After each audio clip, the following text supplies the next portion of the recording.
magacaygu waxa weeye Faysal Xasan runtii waxaan isku tiriyaa inaan wax yar ka oran karo suugaanta suugaantu waxa u dhacay aniga jacaylkaasina wuxuu qabtay inan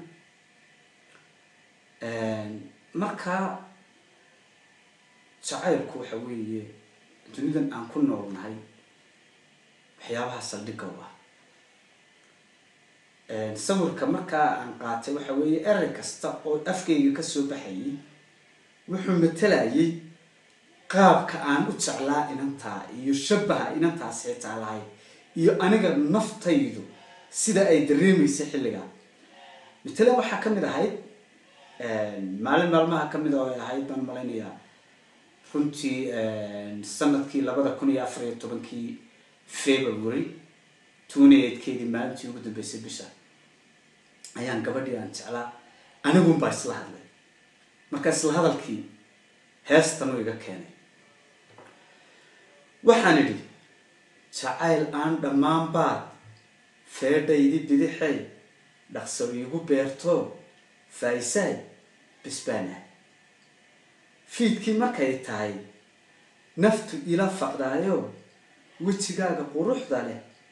marba daawadaayo feeling loo horkeena fahmi weydi adiguna taas waxay ahayd marka sawir jacaylkii baan sawirayo wixii hor yaalay aniga inantii sidii filimka u daawaday filmo jacaylo waxay jireen matalan film aan la yaabay oo dumarka Soomaaliyeed ay jecel yihiin oo hanadiya ay yiraahdaan tabtiisa saana wax la horkeenayo intii uu baafaysan intuu bay hortaagay markalan haddana intaan ili ka rogo laba saaran ay haddana hortimiyo aan hadalla kala ka iliyo iskala jacayla tiri heestina waxay odhanaysay laba dhoof ku kala maqan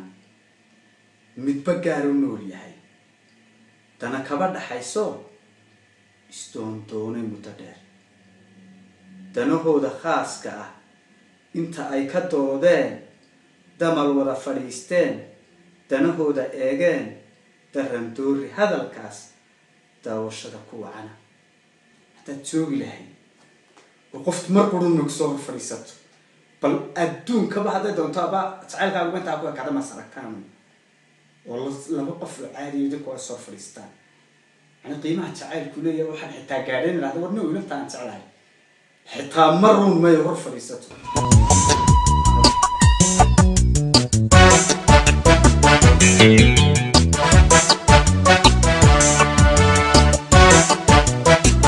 Thank you.